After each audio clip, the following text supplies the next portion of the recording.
We are back for another episode of Highside, Lowside. We have got a very special and exciting episode in store for you. Zack Kortz is over there waving at you in the camera. I am Spurgeon Dunbar, and in this episode, we are diving into your dream motorcycle trip. You can go anywhere in the world. We're going to talk about different kinds of bikes to take, where we want to go, but it is going to be a fun time.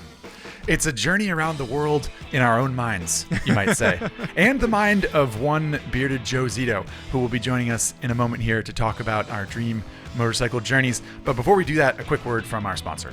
All right, so we are back. We've got, obviously, an exciting episode in store, but Zack and I always like to spend a little bit of time catching up. We're getting back from the holidays. We're getting to the swing of things. It's finally 2021. We can put 2020 behind us. Zack, how was your little breakaway from the holidays? We all, just so the audience realizes, we all took a nice little hiatus from one another. We took a solid little week and a half away.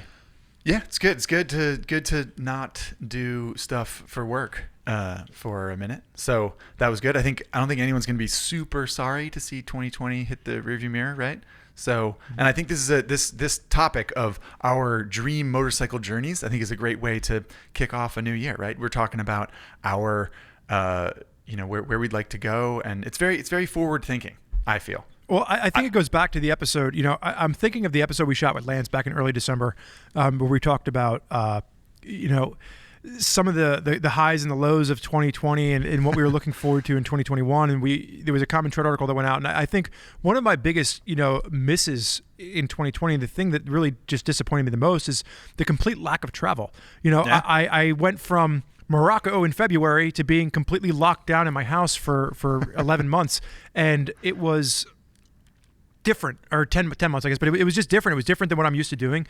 I got to go out and ride motorcycles a lot locally, but I didn't get to go and do any of the fun, crazy motorcycle trips that usually encompass my year. So I think for this episode, I was very excited when we picked this as a topic, because it gets us to just kind of dream a little bit about opening those doors back up, hopping back on a bike, and taking an adventure again, and what that looks like remains to be seen, whether we end up with a COVID vaccine that takes or not, or we might end up with another 2021 that we can't really travel, but at least we can sit here and we can dream the dream.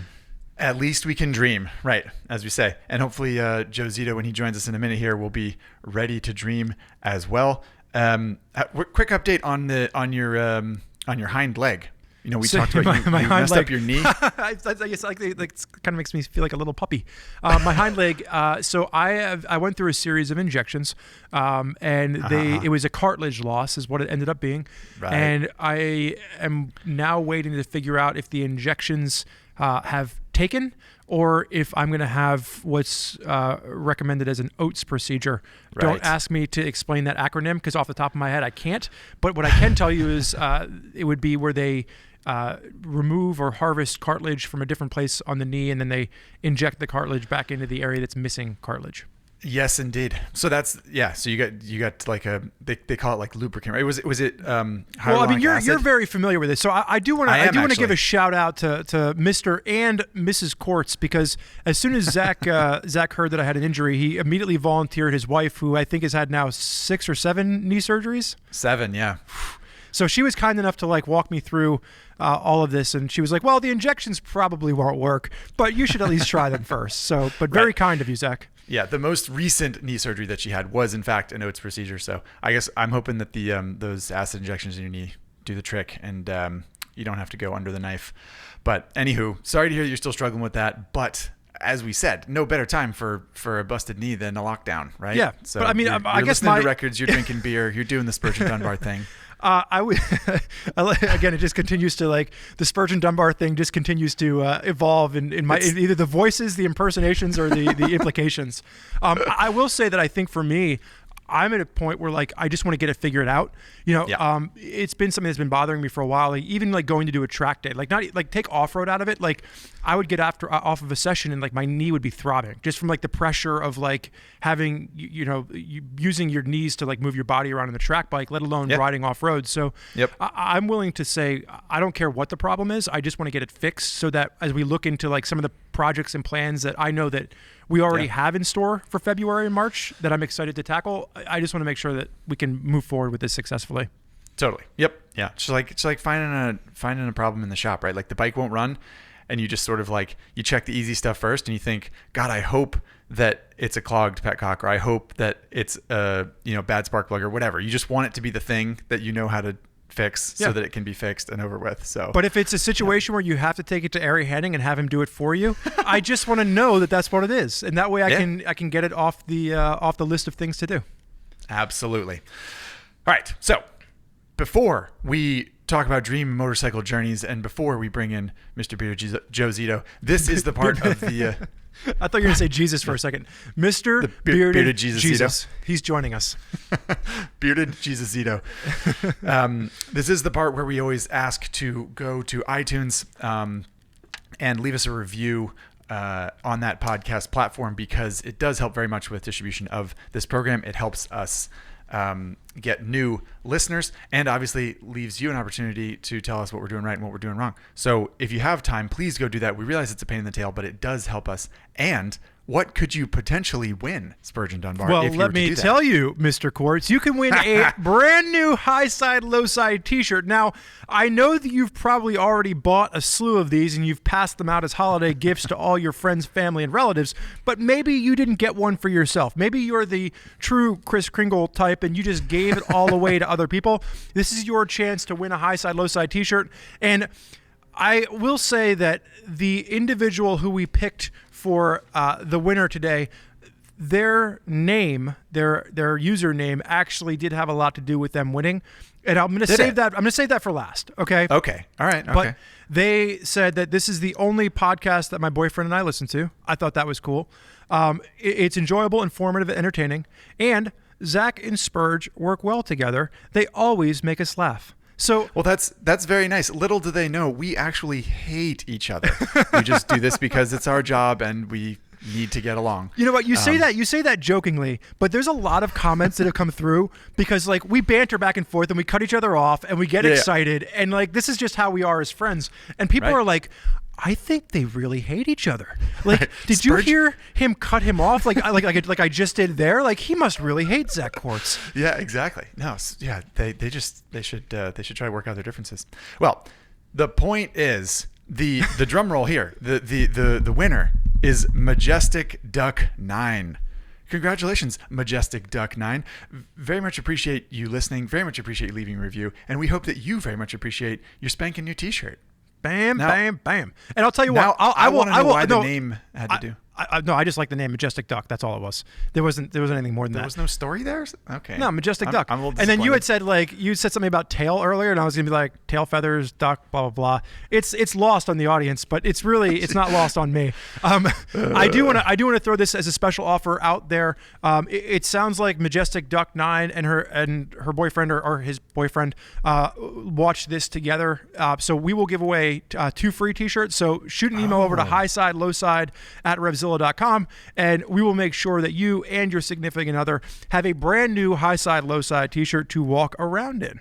I mean, what couple doesn't want to match in T-shirts all the time? I mean, that's the dream. So I usually call you and ask you what you're wearing before the episode to try and coordinate. I'm like, oh, you're wearing a light blue-gray sweatshirt today. I will wear my light blue-gray T-shirt. See, everyone, we're friends. Okay. Let's get Joe Zito on here and talk about some motorcycle stuff. Yeah, let's get that guy we actually don't like in here, am I right? Oh. There he is, Mr. Joe Zito, in the flesh, sort of, over the internet, not really in the flesh. I hope you're excited, Mr. Joe, to talk about your dream motorcycle trip. Thanks for joining us. And I guess quick update. How did 2020 round out for you? Do you feel good about 2020 in the rearview mirror? Is that a trick question? It's like, no, it's just a question. Seems very it's a regular loaded. question. I mean, as far as motorcycling goes, I feel pretty great. I've been riding my ass off, to be honest, like pretty much on my dirt bike every Sunday. Nice. Making time pretty much 2 or 3 nights a week to work in the shop on some other projects and stuff. So, thankful to be able to work with my buds and talk about motorcycles. It's definitely a lot to be grateful for. All right, fair enough. It's like a Thanksgiving episode we have going on. I mean, my God, it's the middle of January, and Joe's going back to gratitude. Back Always to have Thanksgiving. gratitude. Yes, right. Okay, enough touchy-feely crap. Let's get down to brass tacks here. The first item on the agenda of our dream motorcycling journeys is your dream touring trip. So just a quick piece of structure here for the audience. We're going to talk about dream touring trip, an urban escape, a track or race experience, and then a local sort of United States lower 48 type journey. And the idea is you have a location in mind, you have a bike in mind. You can modify your bike if you want to, and then sort of like why you want to go to that part of the world and what you'd want to see while you're there. So to kick it off, Joe Zito, take it away. Your dream touring journey. Yes, This honors. is something I have to make happen hopefully within the next 10 or 15 years because I'm getting old and this is going to be pretty tough to do. But I do want to do the Trans Am Trail in full. And I would love to do it on the new T7 because I feel like it's a very appropriate machine for that route. Yeah, Are you planning on boring your T7 out to 900 thumping CCs? Yes. So remind, like, obviously I know everything about the Transamerica. You're talking about Transamerica Trail. Yes, for sure. And obviously, like, I'm super hip with the dirt stuff, so I know what you. But just for the audience, maybe tell them what the Transamerica Trail is, and why you want to ride it, and what kind of terrain is there, and that kind of thing. Yeah, so basically, it's a cross country route across the USA, Across the America, across the North America, but it's mostly off road. There are of course paved sections, but a lot of it is dirt. I have a few friends who've done the route in 4x4 trucks and on just straight up enduro bikes. There's plenty of people doing it on bicycles and stuff now, but overall it's about 5,000 miles of mixed on and off road that apparently takes maybe 4 to 5 weeks to do if you're really booking doing 200 some miles a day. So I would definitely like to ride an adventure bike pretty much every day for at least a month straight because I've done 3 BDRs. Well, I've done 1 BDR twice, and then I've done 2 BDRs overall. And after day 1, dude, I'm like, okay, yeah, I could just do this forever. Like it's getting to ride all day on a motorcycle with no cars anywhere. Just so I'm clear, like for the Transamerica Trail, like I know that there are some trickier spots. Like you would rather do it on an adventure bike and not a smaller like dual sport style bike. Well, riding the T7, in limited fashion in New Jersey, I have found that bike does feel like a big dual sport bike. It's definitely I feel like exactly in the middle of a full-blown enduro bike and a big dual sport bike. So I feel that would be an appropriate machine for that. Yeah, fair enough. So just and a little bit more clarification. Where do you go here? The TAT. You start where and you end where? There's actually 2 spurs now that go from the coast to the route. I believe it starts down in the southern Appalachian Mountains and goes across kind of the central part of the country out. And then there's another spur that goes to the west coast. So I think the coast to coast route would be pretty rad. It goes from east to west, apparently. And then I'd have to slab it back. But I think the T7 would be pretty good on the slab, hammer and back. So yeah, what are you talking? No. This absolutely is no, absolutely not. Because when we had a podcast episode on last time, and I picked a Spurgeon's standard. Fired up. Hang on, Joe. I Wow. was like, How long was that? 12 I want seconds? the regular T7 engine, and Joe's like, it's not enough power. It wouldn't handle the highway. I need to take my T7 engine and Is bore that it what out. my voice sounds Yes. And now all of a sudden, 4 Listen, episodes dude. later or 3 episodes later, I all of a wanted sudden a little the bit T7 more engine is sauce completely on fine. the T7 because I had previously gone cross country 2 up with my wife on a fully loaded Tiger, and there were times when we went literally 100 miles an hour for hours at a time. I don't think the T7 could do that 2 up fully loaded. Now, if it were just me with a minimal dual sport amount of luggage, I think that it would be just fine hammering down the highway for days. Just to be clear, your wife's not invited on the Transamerica Trail journey. I don't think she would like it. Maybe she could meet me in California. We could ride back together, but I don't think she wants to get knocked around off road for 5 weeks. This is your dream trip, so you don't have to slab at home if you don't want to. You can have the T7 flown home. Your wife can meet you there. Well, let me just teleport back to New Jersey then, I guess. But I want to be clear. I want to be clear, and I'm going to say this, and it's going to bite me in the ass because mine's not going to align either. But your dream ADV bike that you built a few episodes ago is not the same bike that you want to take on your dream ADV trip. Oh, jeez. You realize that? Pass. He's Pass. bringing up old. I refuse to bringing engage. up old stuff. Oh lordy. Okay. Well, to quick snapshot, you would ride the Transamerica Trail on an ADV, a small ADV bike, basically, and that your dream touring trip would be an adventure touring trip. Safe to say. Yes. Fair enough. After getting into adventure bikes a few years ago, I really come to terms with the fact that motorcycling is much better with many less cars involved. So I don't see very many cars once I get off road.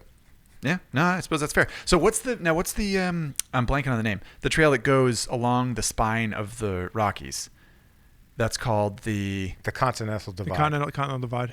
Continental Divide. But isn't there's a name for the trail? It's like the it's called the Shadow of the Rockies. That's part of the Trans Am Trail. Just make that up? No, that's actually it. It's called the Shadow of the Rockies Trail. So they have I'll do that part too. I would say, in fairness, like I was at the Colorado, not this past summer, but the summer before, and like we were trying to come up with we were trying to plan the trip out ahead of time, and we had 3 days in Moab and then 4 days in Colorado. And it's not enough time. Like they have so many great trails in Colorado that Joe could spend his entire 4-week trip in Colorado and never ride the same trail twice. Like that's just it. I've done a lot of big trips before, and I end up hammering way too many miles every day, and I race through stuff, and I feel like I'm skipping really rad stuff, and I'm like too tired to actually enjoy. It's just because we're always kind of forced to box ourselves in by how much PTO we have. Given RevZilla is, pretty generous for sure, but I think that the previous big rides that I've done, the only bummer about it was not having enough time. Yeah, I mean, my longest ride was when I got laid off from being a teacher, but we don't want to have to go that route just to have 6 weeks of vacation in a row. So I'm going to now point at you, Mr. Quartz. We got Joe Zito and his adventure touring ride across America. What would your dream touring trip be? Yeah, fair enough. Really quick, I just Googled it because I was curious. I honestly thought that the Continental Divide Trail had a name. I thought there was like a sexy name for it. But when I Googled it, it just says, you mean the Continental Divide Trail? So I feel stupid, and I just want to acknowledge that on this podcast. But you look smart. You look. I mean, you might feel stupid, but you look like a genius. I need to get some glasses or something. My answer. In short, for a long time I've said I want to ride from Rome to Barcelona as a touring trip. I just think that's a beautiful part of the world. There'd be lots of stuff to see.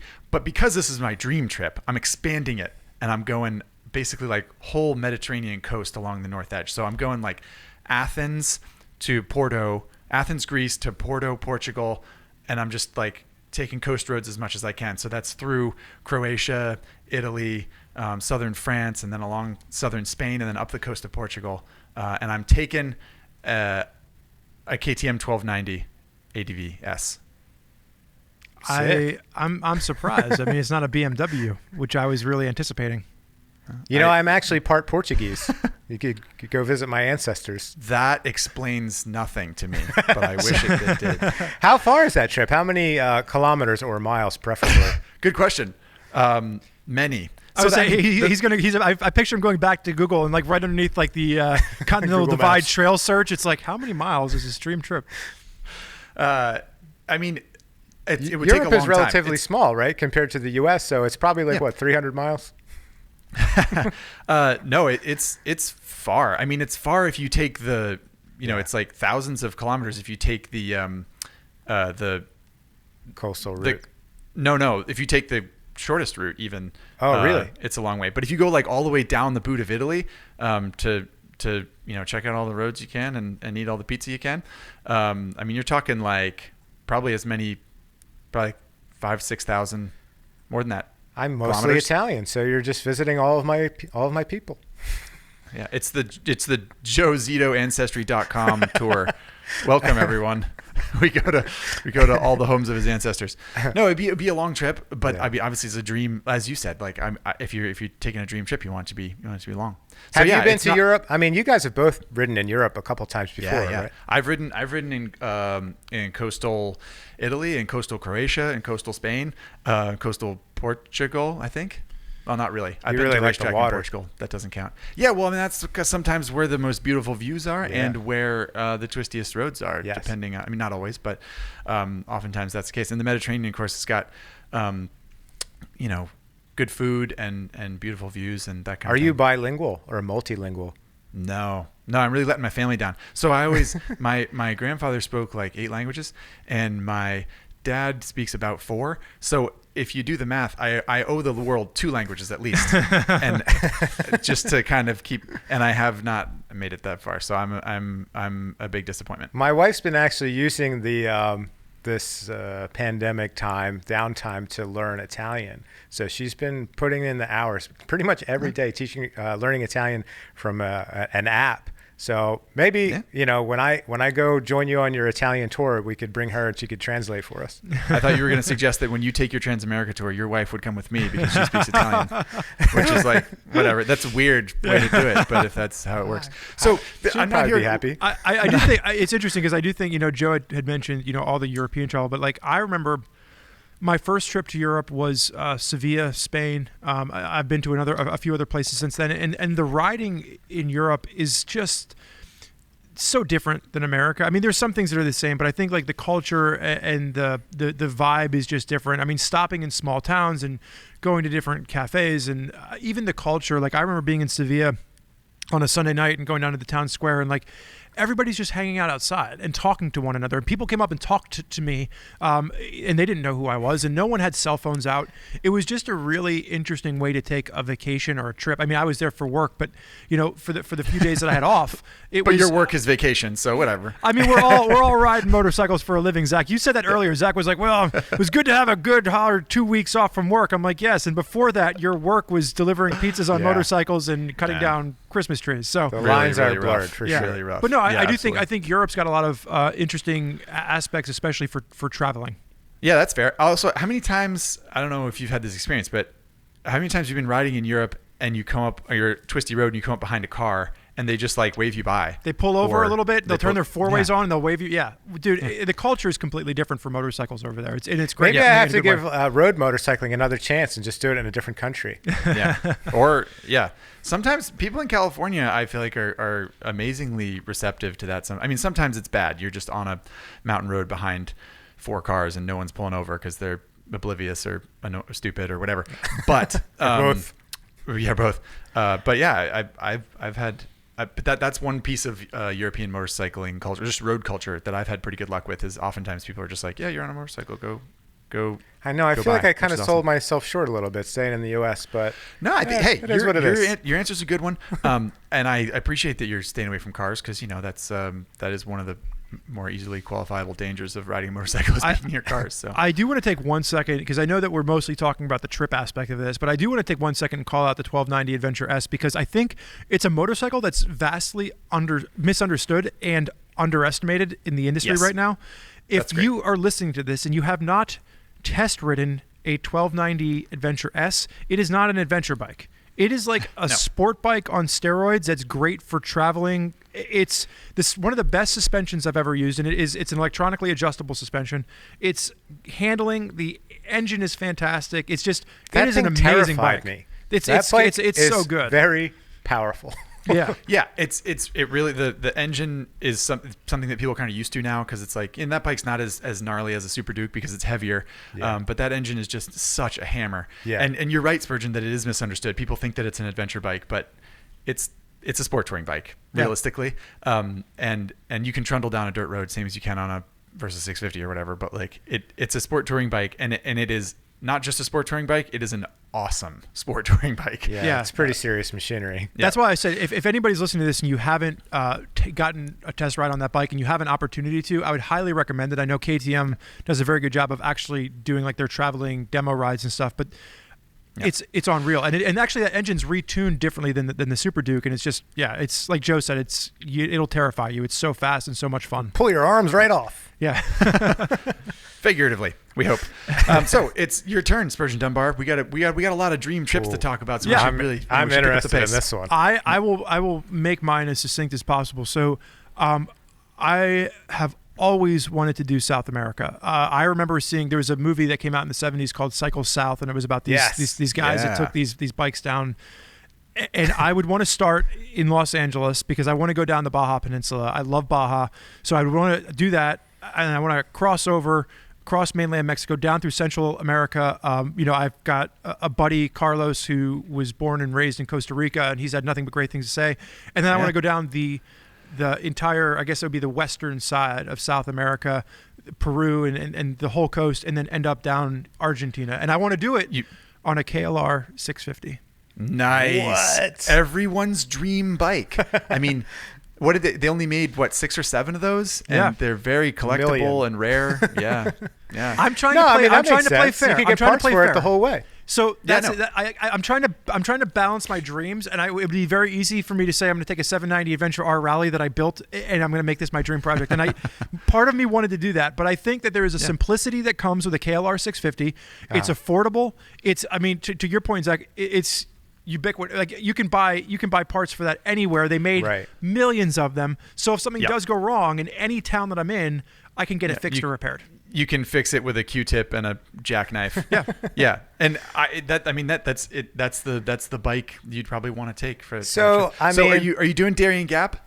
Say what? Are you doing Darien Gap? Are you gonna ride that KLR through the jungle, or are you taking a boat around? No, that's my goal. Like I want to go through the heart of it. Like I think that's the whole thing. And I guess for my adventure part of this, like I would probably want to get to pick a buddy, because like I'm a firm believer in like not adventuring alone. Crocodile Dundee. But no, man, like and some of that stuff terrifies me. Like I've seen some of the videos down there with like the water crossings and like the ledges and all of that. But like that's the fun of it. I don't know. Like there's something about like being able to say you survived that and you made it through all the craziness that I think is cool.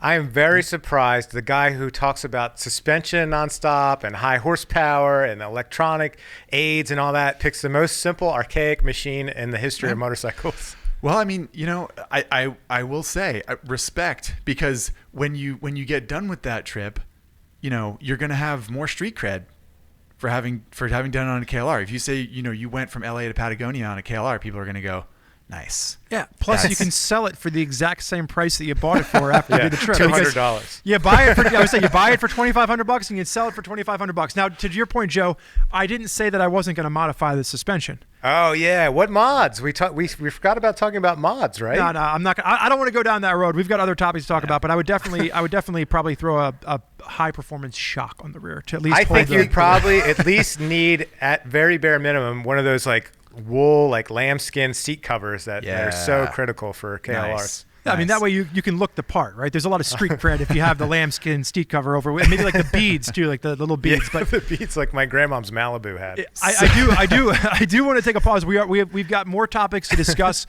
but we're getting a little long in the episode, so I just want to take a quick time out as we throw to a quick word from our sponsor. Okay, everyone, we're back from that quick commercial break. Hopefully, not too painful for you. While we were at commercial, started chewing over KLR and milk crates on the back, and I was thinking, someone said, is it even a KLR without a milk crate on the back? And I was thinking, if they had just done a final edition of a KLR, can you imagine, that came with a factory milk crate? Factory Cowie milk crate that has a locking top. They really missed. They really missed that opportunity. Instead, they went with like the camo paint design as their swan song, and it's like, who needs that? You could have had the milk crate edition. Milk crate on the back. Think of the marketing opportunities. I know, that's unbelievable. I mean, those Kawasaki branded milk crates that fit on the back of a KLR would have become collector's items by themselves. I'm gonna throw this one to Zack first. So this is actually a question. Really? I know that we normally do guest honors, but I'm actually gonna throw this one to you. So the next question that we're gonna discuss is dream trip for an urban escape. Right. So my pick, I'm going to Tokyo on one of those big BMW scooters. See, there was going to be a BMW, Spurge. You knew it, just not the BMW you were expecting. And my itinerary is loose, man. I want to explore every street that I can, every little pocket, every little noodle shop. I just think it would be a cool city to explore, because I've never been there. I've heard that it's just very wet.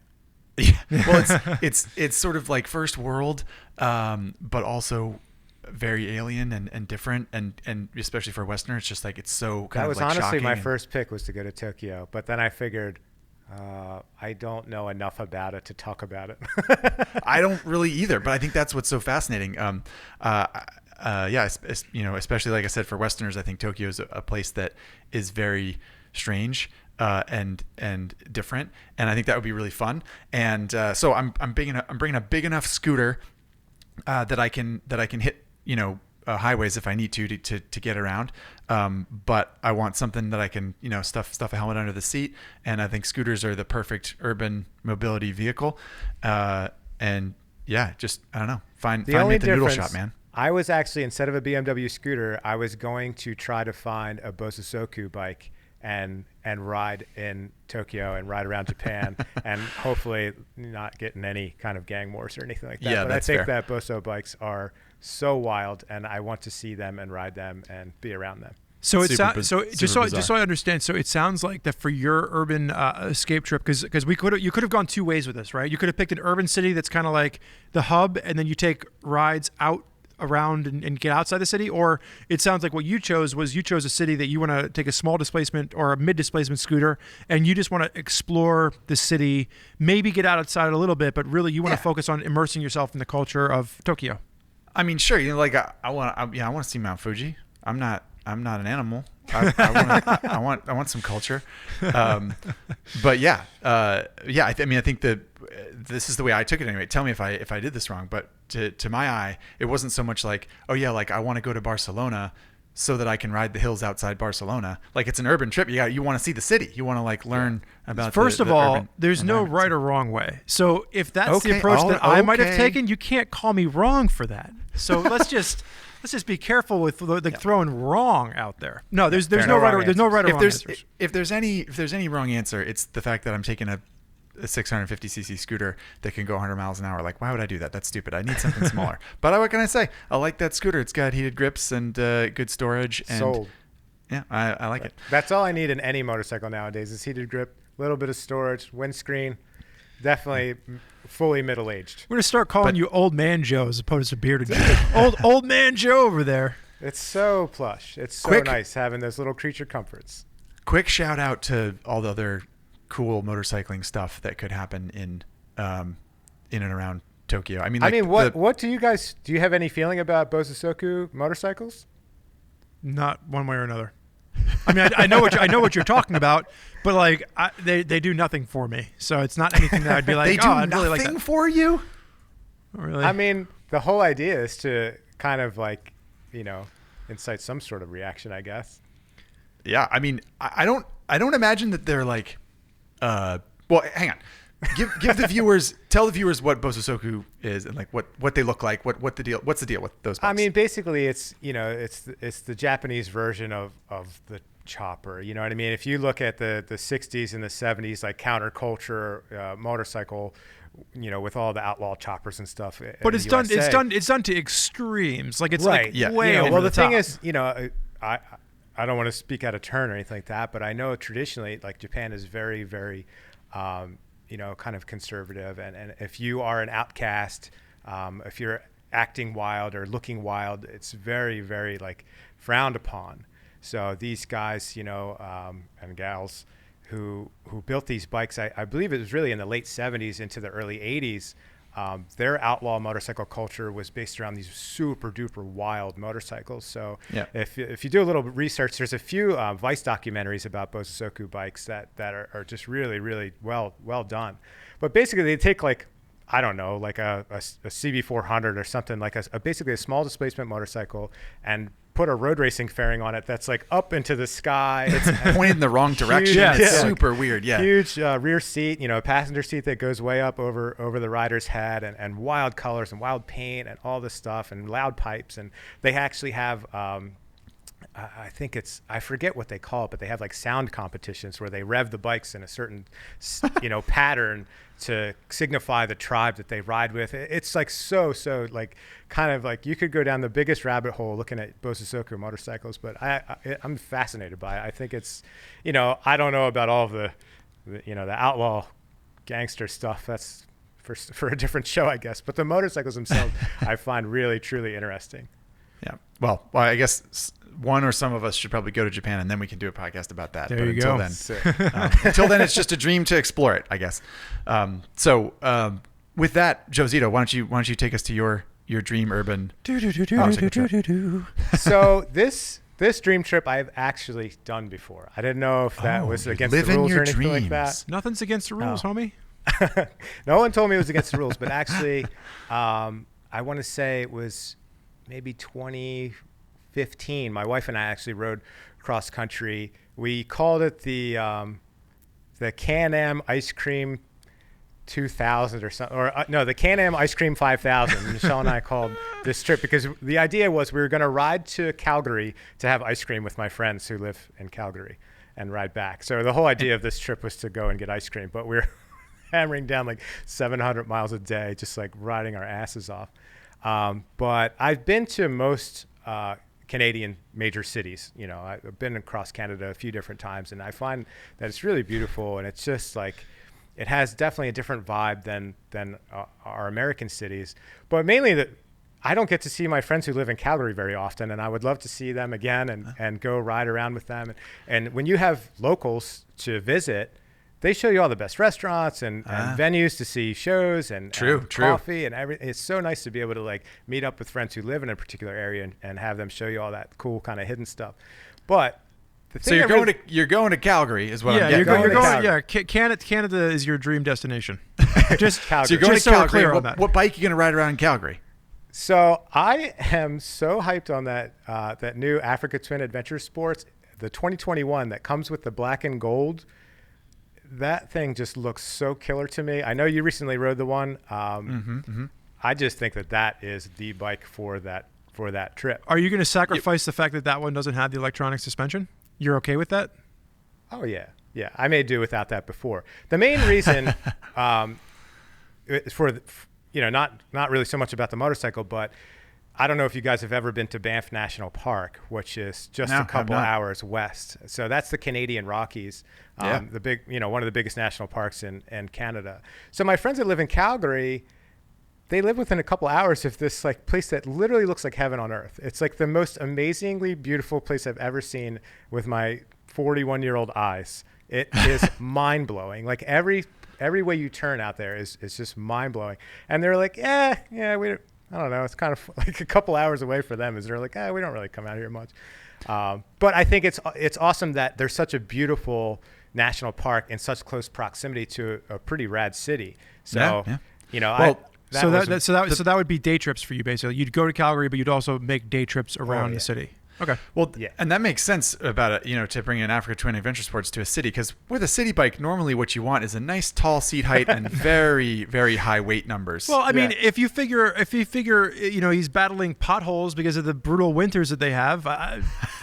Actually, I don't know. I found the roads to be in incredibly good shape up there compared to our roads here in Philadelphia. So I was going to say that's the problem, right? Like I feel like in Philadelphia, where we have like one snowfall every other year, our roads look like they've been, bombed in the Battle of Britain.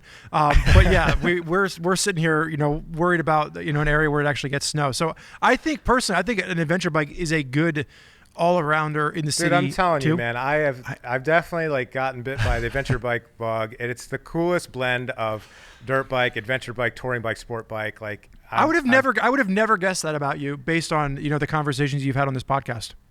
Would have never guessed. Like adventure bikes? Yeah. Oh yeah. I would have never guessed that Spurgeon would defend your choice.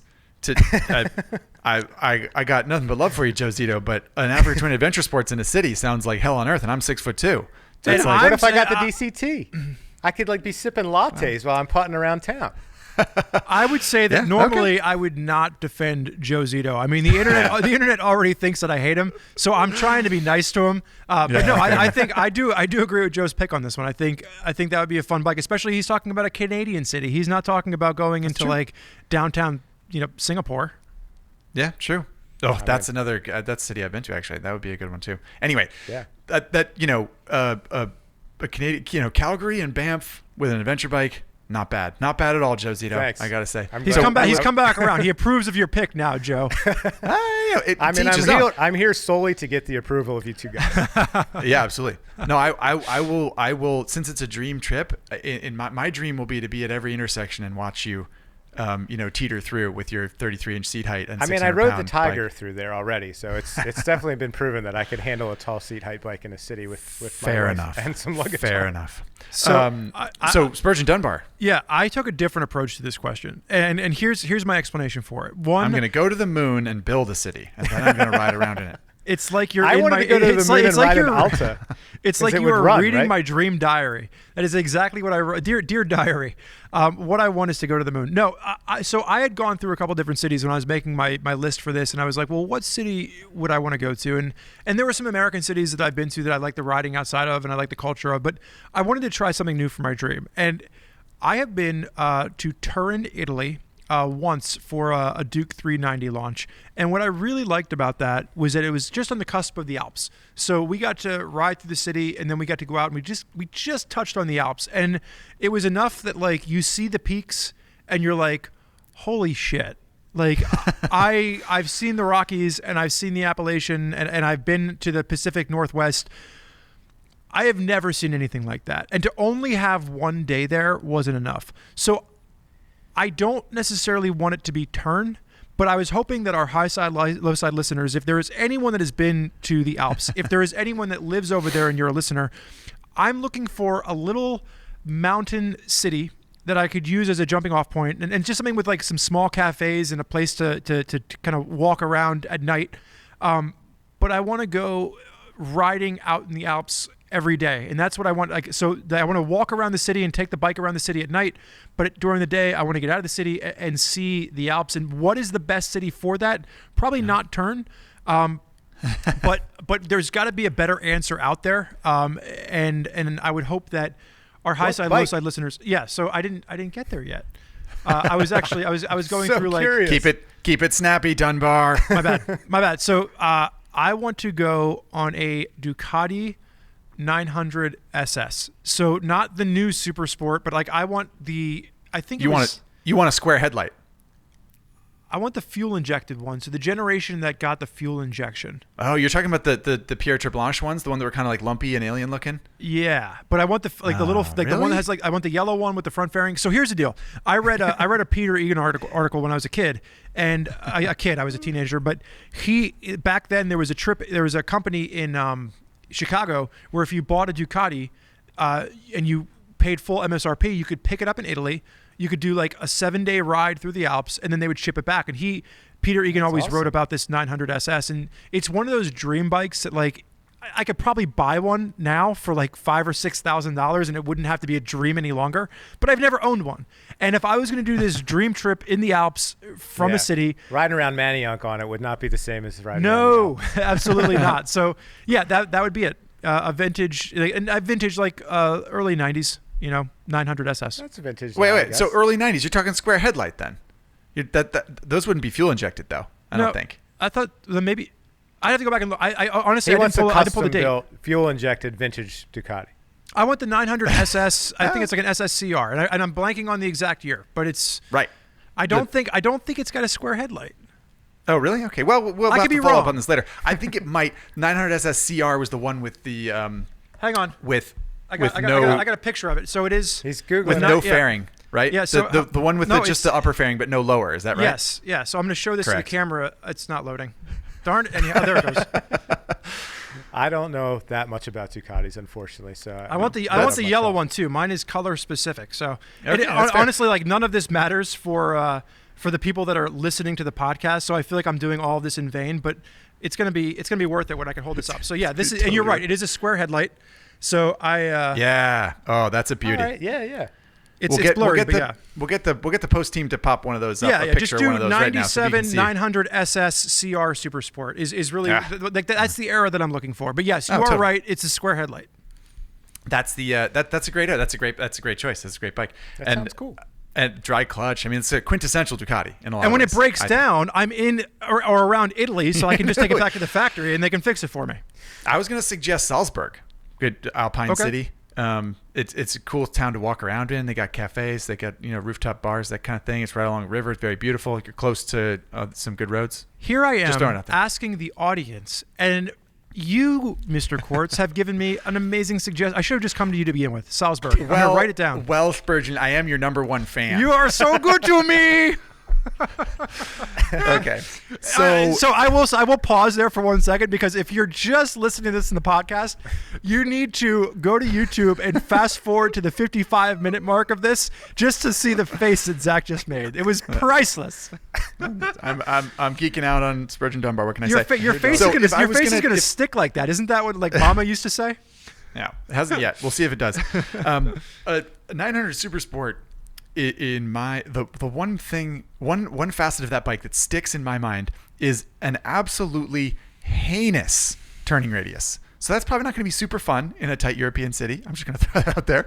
But an iconic machine and Alpine roads, it doesn't get a lot better I than feel that, like I feel like that's a legitimate complaint of like I could say a modern, not necessarily modern, but like a 2011 street triple, and it's the same thing. Like the turning radius on some of those bikes are like have like a ridiculously small turning radius. I was pushing that Ducati. Brandon had a Monster here last week, and I was pushing that thing around, and I had to do like the 17-point turn.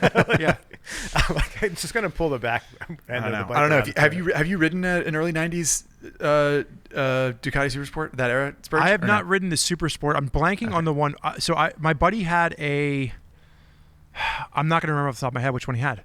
So when I was first getting into motorcycling, I rode with two brothers, the Curry brothers, Matt and Nick Curry, and Matt had a Super Hawk, and you already know how much I love Honda Super Hawks. Dunbar. But his brother Nick had a Ducati, and for the life of me, I don't remember which one it was. It was red. Sounded like a bag of hammers. It was nothing but broken down all the time. It was the most unreliable motorcycle ever. And when he needed to get parts for it, it took about like 8 months to get a part for it. So I mean, that's character, Spurs. That's what I said. It's my dream. It's going to be a bike that Sure. meticulously runs the entire time that I'm having this trip, and that's it. So yeah. So I guess fair enough. I don't know how your city trip turned into riding tight roads in the Alps. But whatever. Because I'm going to apparently Salzburg now. I've got my city destination. I'm going to stay there during the day. I'm going to take little country road rides in the mountains. Right. Yeah, you're taking country road rides on your urban escape dream trip. This is just great. Listen, man, the rules said, and I will quote to you, a major city or small town area and its adjacent sightseeing opportunities. Yeah. So if I pick the Alps as an adjacent sightseeing opportunity, it counts as my urban pick. I'll give it to you, doggy. Kind of like Joe picked Calgary and also the adjacent mountain range that's 1,000 miles long. I don't make the rules, Zach. I just break the rules. A couple hours west of Calgary. Sounds like for everyone out there, there's a new sheriff in town. From now on, when we're doing these dream trips or whatever, we're going to have to be much more specific. Oh, he's laying down the law. I'm telling you, man, we are making up the rules as we go along with this podcast. So if you feel like that needs to be a rule, you need to add it to the Highside, Lowside charter, because it's not in the charter. So There's a charter? Don't worry about that, Joe. So I'm throwing it back to Joe Zito, and we're moving on to the next category, which is your dream track or race experience. So you can take any motorcycle to any racing circuit in the world and ride for a day, a weekend. Well, you said it was okay to pick an off-road thing too. Yeah, absolutely. Oh yeah, for sure. You could go to the like, what's it called? What's motocross GP called? Dirt bike track. But you can't go. MXGP. Thank you. But you can't you can go to like an MXGP track somewhere if you want. Yeah. But you can't. Every time I watch MXGP, they're riding and it's in a complete downpour. It's ice cold out, so I don't want to do anything. You don't want to do that. But what you can't do is you can't go to like the Trans-America Trail. Like it has to be an actual I did that course or track. I know, but I just picture you pulling something else out of your sleeve. Yeah. So closed circuit. Honestly, like there was two, but I had to say. We'll get into it. So my first pick was to so there's an event called the Hell on Wheels Day in the Dirt TT. You're probably familiar with this. It's at Glen Helen. Yeah. I want to do that event on my 72 Triumph 750 that I had raced off-road for years. I think that bike would be highly competitive, and I think that course is super rad, and I think it would be very Joe, fun. you sold that bike. Are you going to steal it back? I'm buying it back. You're buying it back? I'm doing things to free up some dollars and buy my bike back for my friend. You have a bad habit of selling motorcycles, Why do I changing your sell mind. Anything? Dude, You change your mind a I'm year not later and then selling you buy anything. it back. From here on out, I'm just going to pile bikes up. I don't even You care. did I'll that park with them in my office. your Yamaha R5. You did that with. Yeah, I bought that one back. Well, Now I you're bought doing a it with the different one. Triumph. I don't know, Joe, dude. Joe's psychological problems with buying and selling motorcycles is its own podcast. I can say that. Don't sell I anything. think. Just Right. keep buying but bikes. You would take a vintage Triumph twin motocrosser, if that's even a thing, to Glen Helen and do Day in the Dirt, right? That's your answer. Yeah, but the competition is the same. Everyone's riding old Tacos and Huskies and Yeah, I Triumphs. did think it was interesting that you said, I think that bike would be very competitive. And I couldn't help but Well, think, that's yeah. not why you're riding that bike, though. I mean, it would be competitive against the field of racers at that particular event. Who mostly have AARP cards, presumably. Anywho, that's cool. I didn't see that coming. That's cool. And Glen Helen is a famous racetrack, Yeah, of it's course. cool. And I mean, Have you run there before? No, I have not. Aries ridden Glen Helen. I think he did years ago. He did a day there on a dirt bike. I'd love to try it. I mean, I'm garbage as an off-road rider, but I'd love to try it. Just Where as did a- I you- would like to put you on a 750 Triumph street bike and a vintage motocross track and see how you do. I would love that. I absolutely. I'm not joking. I love that. That sounds great. Zach, where did you, when you guys did the Africa Twin versus the dirt bike, what track did you use for that? Oh yeah. I think that was at a facility called Competitive Edge. Okay. They basically have a slew of motocross tracks. So they have like a pro track, and then they have a vet track, which is like only has tabletops, or it has doubles, but they're really mellow and Gotcha. that kind of thing, right? It's sort of, and then they have like they have a mini track and one for kids, and I think they have a flat track also. So it's just sort of a facility like that. And we use the vet track for that because the pro track at Comp Edge is, I don't know, they're like 60-foot. Yeah, not tops and stuff like appropriate for an Africa Twin, basically. Not appropriate for an Africa Twin, and not appropriate for my skill level on a dirt bike, and Airy also. So we went to the sort of like extra medium track, Yeah. which was doable on an adventure bike, and frankly probably easy for a good rider on a dirt bike, but it was still plenty challenging for us That's because awesome. we sucked. But So anyway. quick runner-up before we jam on. Yeah, Runner-up absolutely. is the Kenda Sprint Enduro that's held on a golf course, the Hidden Valley Golf Course in West Virginia. There's a Sprint Enduro that runs on a golf course that apparently allows Wow. dirt bikes to race on it once a year. So Wow. Brandon and I actually wanted to go do that this year, but everything got weird. But hopefully sometime in the future, Brandon and I, and maybe Spurgeon if he's down, and you if you're around, we could take our modern dirt bikes and go race on a golf course in West Virginia. I That sounds great. rode my dirt bike on a golf course once. It was not sanctioned, and it was a long time ago. So I'm not even going to touch that one with a 10-foot pole. Oh, But if man, it's you're an outlaw. All right, I'm going to go next here because I feel like I'm going to be the black sheep of this group. I'm going to a road race circuit on an old Grand Prix bike because this is what it's at my core. I'm going to go to Donington Park in England, Oh, nice. which is a famous track. I raced it in many video games. Yeah, exactly. I know my way around, you Yeah. know, through Redgate and so on and so forth. But never been there. It's on my top 5 list of tracks that I've always wanted to go to ever since I was, I don't know, like 13 You years better old. say a British bike, man. No, I'm taking a Japanese bike. I'm taking like a late 90s Honda NSR 500 Oh, sick. V4 two-stroke. Yes. The sort of like end of the McDoohan era, beginning of the Valentino Rossi era. Yeah. I've always wanted to ride one of those bikes. I've always wanted to ride that track, and I just think I just that sent one to Greaser. It was on Instagram. Someone had posted a video up, and I'm like, dude, you cannot beat that exhaust setup on that thing. Oh my God, it's so cool. Yeah, I just think it would for me. It's a very personal thing because I can understand it not being many people's dream. But growing up, watching GPs in that era, I just thought those guys were flipping heroes for riding those bikes, and I always thought that track was gorgeous. So you're And not it's- terrified of riding a 2-stroke like death machine on a track that's usually wet? Well, in my dream, it would be dry. Let's be clear. That's taking the dream one step too far. But yeah, I believe that's actually the site of Valentino Rossi's first ever Premier Class win was that's cool. on That's awesome. a wet and drying track at Donington Park on a 500cc two-stroke. So I would love to do that. That's my answer. You saved super it. cool. You went Japanese. I was a little bit sad that you didn't say something British, but you saved it by going 2-stroke. Yeah, fair enough. And I should say, actually, it's pertinent. We haven't brought this up, but we did run some of these questions by some of our RevZilla colleagues, and I would like to throw out a special mention. When we pitched this to Ari Henning, his dream race trip was to do the Suzuka 8-hour endurance race. Which he and I have been talking about for years now as something we'd love to do. And of course, we've never been invited because we're trash. But it would be so cool. And Suzuka, one of the reasons I bring it up, first of all, it's a great answer from Mary. Second of all, Suzuka is another my middle one of name. My mother's maiden name. Suzuka is another circuit that is on my list of 5 tracks that I've always wanted to ride. And I've never been to Donington. I've never been to Suzuka. That's cool. And I've been to the 3 others. So, I've been around a bunch on video games, but never in real life. Right. So anyway, it doesn't sound like you guys have anything to say. I think it's cool. that's awesome. Like, yeah, I mean, I that's have no complaints. That's very cool. It's making me realize, like, I have not a similar pick, but it's making me realize that I didn't put enough thought into my bike pick.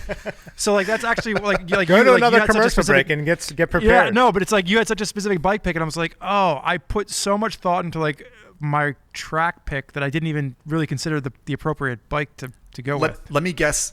Can I guess what your bike is? KLR. I didn't really even pick a specific bike. We're gonna say KLR. You can try. Go ahead. Take a guess. Because you're not gonna get it. I'm not gonna get it. I don't think so. Is it a road race? Is it a road race track? Yeah. Is it a Triumph Street Triple RS? No. Okay. Fair enough. He just changed his answer.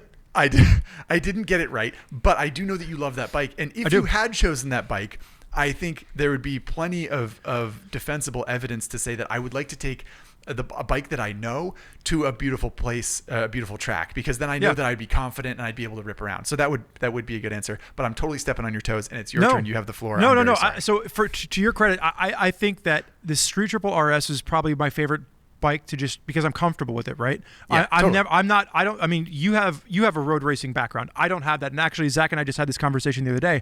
I like riding on a racetrack for fun. I'm intermediate in the track group. I don't have any ambitions to be an advanced track group rider. I like my little middle line. And I think that a naked sport bike, in some cases, is easier to ride on a racetrack, especially for me. I'm bigger. I enjoy it. I can have fun on it. Yeah, totally. So, yeah, I think that the RS is probably one of my top picks if I was to go do a track day. Okay. All right. Fair enough. That's not my pick. So, I have always wanted to go and do the original Nürburgring ring. But I want to go great answer. The original ring. I want to go, for my dream trip, I want to go back in time. And I want to do the original full Northern Loop before it became run down and overdone. You're talking about Nordschleife. I'm sure I'm pronouncing it wrong, but I think Nordschleife is like that's it's like 13-mile loop that used to be a GP track. Yep. And then it's like, so I think there was, because they basically, the Nürburgring originally had like 4 different ways it could be split up. And if you took the Northern Loop and like the Southern Loop at whatever point in time that was, it was like 17 miles. Like the Northern Loop was 13 miles. And if you looped it together, and it's they've since built a real nice racetrack there, but that's not what I want to do. I want to do the original one that was called. I mean, it earned the nickname Green Hell. Like it was dangerous, and I think what I didn't really put a lot of thought into was if I'm going back in time to ride this in its heyday, I should have probably picked a vintage bike. So I was thinking, I think in my mind, I would probably want something from Honda. So that's kind of where I was chuckling when you were going Japanese and Joe was going to pick VFR. on you. No. I mean like 60s, 1967 VFR. No, I'm like something more of like the old, like an RC 181 or like 500cc.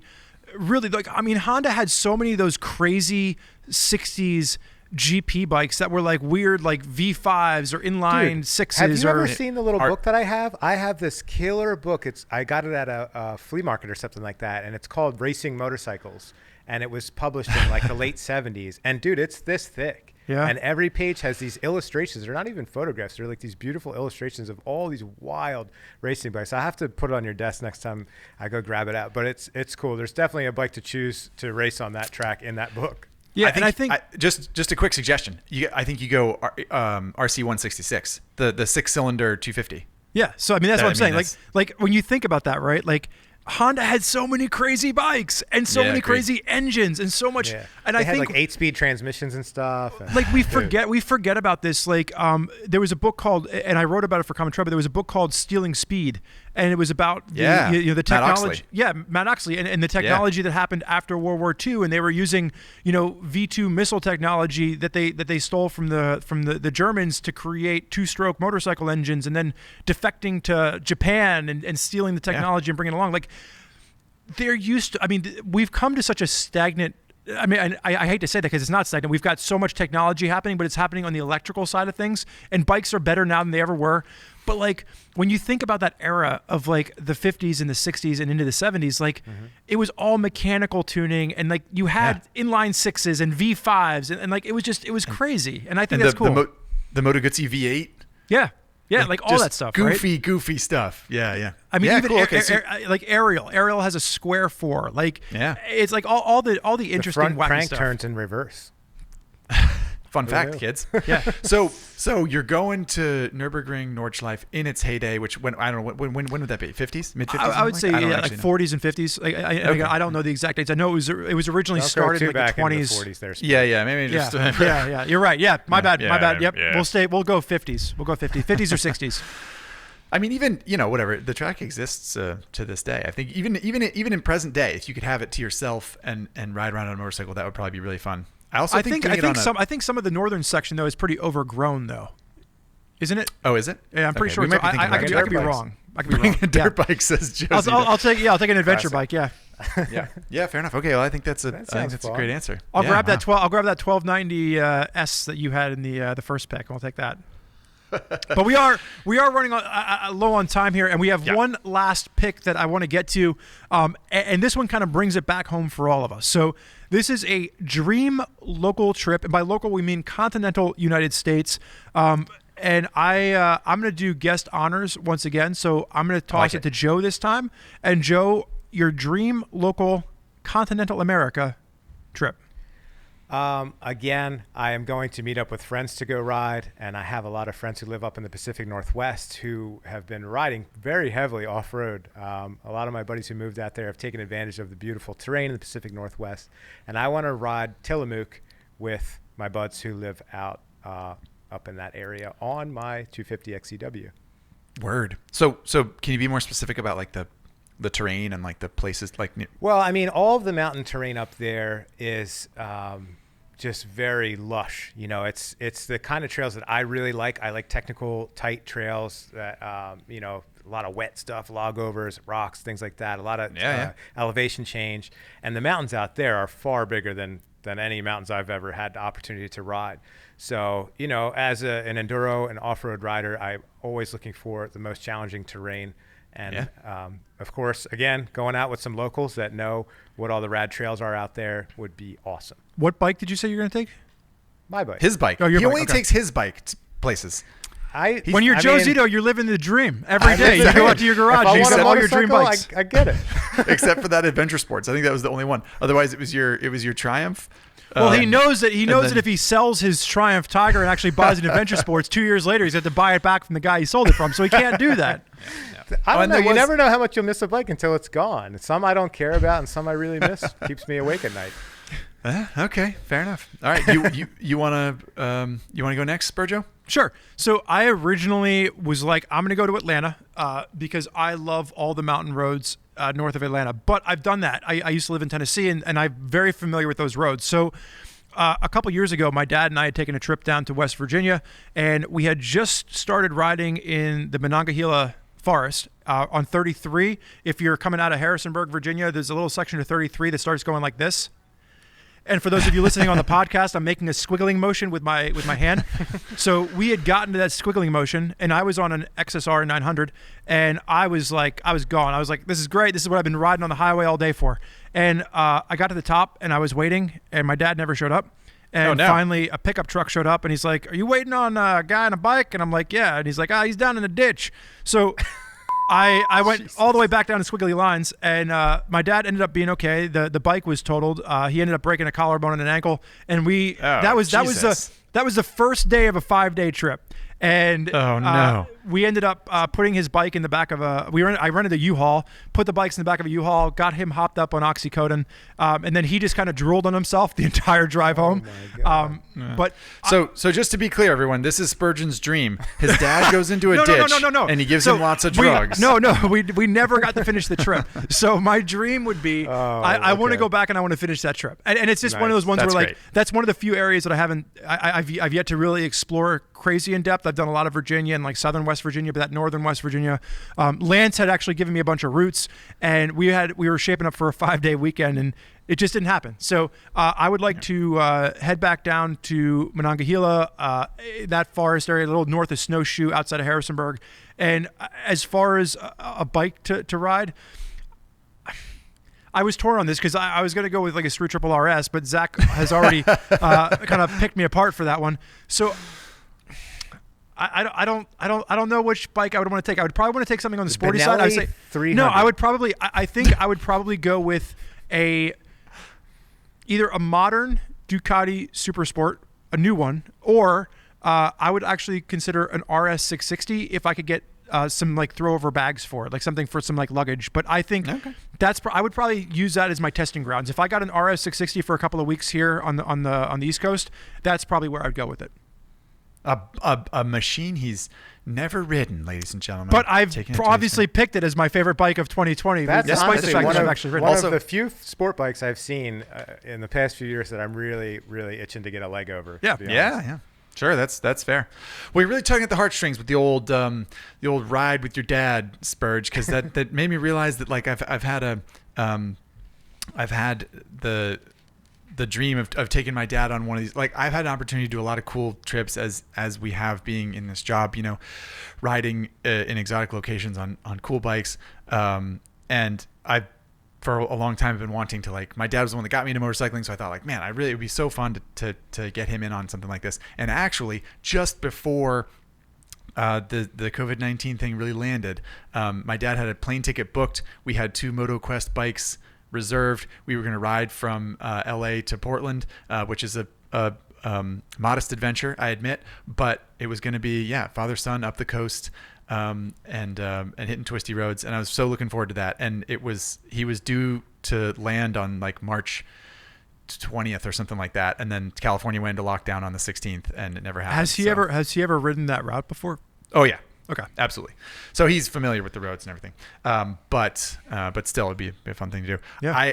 This is the part where I admit that I did not include my dear old dad in my dream. So selfish. I know, so selfish, brutal. But I'm going to stick to the script that I wrote for myself, because that only seems fair. I want to go to Moab on a dual sport or a trails bike or something like that. I want to ride Red Rock. I've never done that. I've been to Moab on a mountain bike. I'll take you. Joe, you want to go? You want to go to this one? Yeah, let's go. Let's make it a work trip. Okay.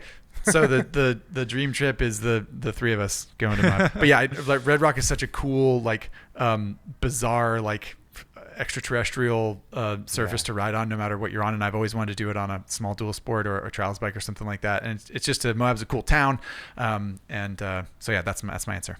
Honestly, I can't say enough great things about the riding there. Again, when I was talking about the Colorado trip earlier, my friends and I, we trucked a bunch of bikes out, and we started in Moab for 4 days, and we went in July, and it's like, it's so hot. It's so miserable. It's like the wrong time to go, but all the trails are empty. So what we would do is we would wake up at like 3:00 in the morning, and we would ride the bikes out to the desert, and we would wait for the sun to crest. And as soon as the sun would crest, we would start doing, all of the trails that you read about. And it's, even just thinking about it now, I can't even put it into words. I'm kind of not choking up, because that would be Spurgeon weird, is speechless, everybody. It's some of the best riding I've ever done, and it's unbelievable. Yeah, I got to get out there, man. Yeah, all right. So Spurgeon has already lived my dream, which of course I knew, but I figured bringing up Moab would stir up some memories for you, and I'm definitely jealous you got a chance to do that. Yeah, Brandon Wise, our other host here at RevZilla. That's right. He just drove out and did that, right? Yeah, well, his family lives out that way, and he goes out there once a year usually. But like, it's something that you should definitely do. And like a 250 or a 350 is all you need as far as size goes. Yep. The biggest challenge is fuel. Like if you're gonna do something like White Rim Trail, you do have to carry a bit of extra fuel with you. But a lot of the smaller trails, like right, outside of Moab, you can come in, fuel up, go out, ride, come in, grab lunch, grab gas, and go back out. Yep. I would probably recommend not doing it in July. Okay, there you go. Hot tip, everybody. Zack's dream trip is not happening in July. Okay, well, we've talked about a lot of dreams, a lot of bikes, a lot of places. Mm-hmm. I think this has been pretty cool, guys. Pretty successful, yeah? Yeah. What a great way to start the new year. If we can if we can achieve one of these, if I can go back in time in 2021 and ride the Nürburgring, or if you can go out to Moab and ride in the dirt, or if Joe Zito can do the Transamerica Trail, we've had a successful year. So exactly. We'll have to check in about a year from now and see how much of this we've accomplished. Right on. Sounds good. Pray for more PTO. Yeah, exactly. You heard it here first. The advice coming at you from Highside, Lowside is start every year with a dream motorcycle trip just for the heck of it. And I guess until next time, Joe Zito, we can let you get on with the rest of your life. But thank you so much for hanging out with us and talking through all these trips. And I'm sure we and the viewers will see you soon. Yeah. Take it easy, boys. All right. All right. Well, we finally got rid of Joe once again. Joe, thank you so much for being with us today. It is always a pleasure having you on here. What I will say is that the next section is our Highside, Lowside questions, and we source all of these from YouTube, from emails. You can always shoot us an email at highsidelowside@RevZilla.com. The other part that you can do, Apple iTunes, you can leave something there. But I would say is if you have any dream trips that you'd like to take on a motorcycle, or if there's something that you think that maybe we should be aware of, don't be afraid to throw that either in an email or leave a comment on the YouTube channel. We read all of those. Yeah, absolutely. Part of the reason we like having these discussions is to bring you, the viewer and listener, into the discussion. So please do leave a comment. Let us know what you think. Moving on to Highside, Lowside questions. We got 3 to cover here. The first one, I think Spurgeon and I both have a lot to say about. A fellow named John on YouTube left this comment regarding the perfect ADV bike build. This was the last episode that Joe was on where we talked about our dream build. He left 3. He left 3. He broke his comment down in like 3 items. subsections. Yeah. Yeah. First one says, Spurge wants a dirt bike, maybe an enduro. He put 0 emphasis on street riding. What do you got to say about that, Spurge? So here's the deal. Even though I wasn't sitting here blasting about how great the 790 Adventure R Rally build that I built out would be on the street, it's a very competent bike. That suspension that I went with, like the handling, it's amazing on the street. It just happens to be equally amazing on the road. So even though I didn't expressly state it, please understand that you're not going to take a 790 Adventure R and be like, well, it sucks on the street. It's still a pretty darn good engine regardless of how you want to use it. But I think my pick, even though it was not expressly stated, is something that is both good on the street as well as off-road. Now, yeah, that's fair. I mean, to John's credit, you do want the bike to be dirt oriented because you like riding in the dirt. But sure, we're talking about a 10RA 700 engine, and it'll be able to trot down the pavement, right? Yes, that was my whole point in getting the fight with Joe. Is he's like, it's not going to be enough power for the street. And I'm like, you're an idiot. But you're an idiot that I love because I love Joe Zito. All right, so the second part of his question was aimed at Zack, and he said Zack is afraid to admit it, but the BMW R1250 GS is his dream bike. Other than the ridiculous choice of the KTM engine, which isn't that much more powerful than the GS Boxer, he chose pretty much every component on the GS. Maybe he needs to ride one to understand and realize how much better the Boxer is as a daily rider. That's my favorite part, is that he suggested that I've never ridden a BMW GS, which I don't want to be too nasty to tell our us beloved a little bit viewers, about your family history, Zack. But that is hilarious to suggest that I have not ridden a GS. I have, of course, ridden a GS, and on a daily ride, perhaps the Boxer is better in your opinion. It's got a nice low center of gravity. There's lots of good stuff that engine's got going for it. However, another bone to pick with John here is to say that the KTM 1290 engine is not that much more powerful than the GS Boxer. Yeah.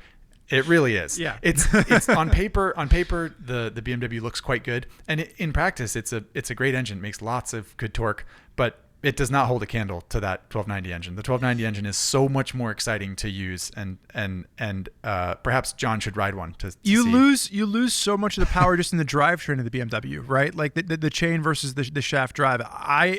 that was the one that I mean, one, I know that you've got a long history with the BMW Boxer. Zach and I were talking about this the other day.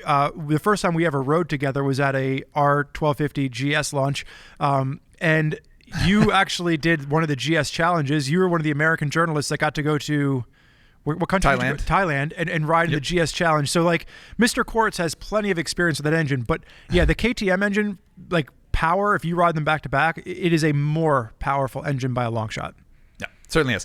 So last thing that I will say, credit where credit's due, because I enjoy flaming John over his lack of knowledge of my GS knowledge, and also to suggest that the KTM engine is not that much better, which is silly. But John is right when he says the R1250 GS is my dream bike, because in some ways, as a standard, if I was going to say, what's the bike that you would want in your garage tomorrow? Like I would say a 1250 GS, because it is a great balance of sport touring and capability and pedigree and all that jazz. I would agree with you, and I would also agree with you that John was also right in his third point in his comment when he said the third point that John had to say was Joe has actually no clue what the topic actually is. And to John's credit, I feel like we got about 10 minutes into that episode, and Zach and I realized that Joe had no idea what we were trying to get him to do. So that was I blame us. That was partly on Joe, partly on us, but he was not prepared for that. So thank you very much, John, for your comment. I hope we weren't too nasty to you in our response, but we love you either way, John. Yeah, exactly. So the next question, Highside, Lowside question number 2, comes from Hazy GS on YouTube. Says, just wanted to point out that Spurgeon bashed the Norden 901 concept last year, but now he likes the 890. Since these will be very similar, has the opinion of the Norden changed? No, they will not be Spurgeon? very similar. The problem that I have with the Norden is that it is very top heavy. And even the new concept shots that we've seen coming out look nothing like that fancy, sexy image that we saw drop at EICMA last year. The problem that I have with the Norden. Is it the Norden? Yeah, the Norden 901 concept. Yep. I wanted to say Norton, and I was like, that's not right. Is that there's so much weight up at that top tower area. I see it being very top heavy. I'm happy to be proven wrong. I never had a problem with the chassis design as far as it's basically the same as the KTM. My whole issue with it was that the big front bubble fairing tower thing looks like it weighs about 25 pounds, and that's not where you want to stick an extra 25 pounds of weight on an adventure bike. Yeah. Okay. Well, that's fair. I also think it's Hazy GS is making an assumption also by saying that these bikes will be similar.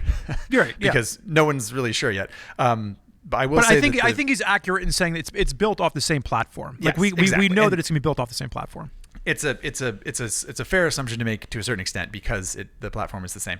I will say the Norden 901 from my point of view, which precisely no one asked about, Hazy GS or anyone else, but I think it's a great looking bike. I hope that it sparks interest in people that might not otherwise be interested in ADV bikes. You clearly haven't seen the actual production versions that are starting to there's spy photos that are starting to cycle out there right now, and it does not look as good as what that pre-production concept was. There is a 0% chance that it's uglier than an 890 Adventure KTM. I'll tell you that right now. Fair. So, all right, Okay. Hazy GS, thank you so much for that. And I do want to say thank you. You're obviously someone that is a regular Common Tread listener and a Highside, Lowside listener. Common Tread reader, Highside, Lowside listener, because you obviously knew that I bashed the Norden 901 concept last year. So thank you for paying attention to everything we do. And the final Highside, Lowside comment of the day comes from Vine1313, twice the unlucky number. And this comes from our 150, 249 pound adventure bike episode that we've been discussing so far. And Vine's comment is, I think you need more of a scooterist presence on the podcast. I know scooters are not a very large market, but most people I've talked to are under the impression that scooters are small and boring machines. So I would like to answer this question for Vine1313 and say that I flippin' love scooters. I picked a scooter for my dream urban escape for this very episode that we're listening to. And I do agree that we should talk about scooters more as a viable and practical mode of transportation. Plus, some of them are fun. The culture's fun. People make crazy slammed, stretched ruckuses, and there's lots of cool stuff to talk about scooters. I like where your head's at, Vine1313, and we very much appreciate the comment. Which brings us to the end of the episode, really. We would like to remind you that these 3 comments that we read on air here today came from YouTube. So please do leave a comment on YouTube. As Spurgeon said, sign up get our podcast delivered to you, get notifications, subscribe wherever you can. And while you're at it, leave us a review in iTunes, because the Apple platform does help us to distribute this cast. And if you do have any specific questions, and you don't feel comfortable leaving them on a comment for YouTube, I've been fielding a lot of questions that have been coming in through Highside, Lowside at RevZilla.com.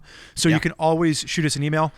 Zack and I do monitor that email address. And like I said, I've been responding to a couple of people directly that do have specific questions. That is also a great way to get a hold of us. But alas, we've come to the end of the episode. I want to thank our winner once again. And where's the name? So Majestic Duck was the winner of our Highside Lowside t-shirt today. Sorry. Was that Majestic Duck 1? Majestic Duck 5? The 9th Majestic Duck. So here's what I love about this individual. Not only do they and their boyfriend listen to Highside Lowside together, they were so persistent with the Majestic Duck name that there's apparently 8 other Majestic Ducks ahead of them, and they stuck with it. So thank you, Majestic Duck. Make sure to shoot us an email with Highside Lowside to HighsideLowside at RevZilla.com. Give us your information, and you and your boyfriend have won free Highside Lowside t-shirts. Mr. Quartz, I think that is the end of a very successful episode. I think so too. I had fun talking to you, had fun talking to Joe Zito about Dream Chips. It was a great time. I appreciate you taking the time to let everyone inside your brain and see your dreams. And it's a scary place to live sometimes, man. It's true. And just one last quick call out to all you listeners and viewers out there. Send positive vibes towards Spurgeon Dunbar and his poor knee joint, which is on the mend as we speak. So hopefully Spurgeon will be back in the saddle sometime soon. And one thing's for sure, we will see you very soon on the next episode of Highside Lowside.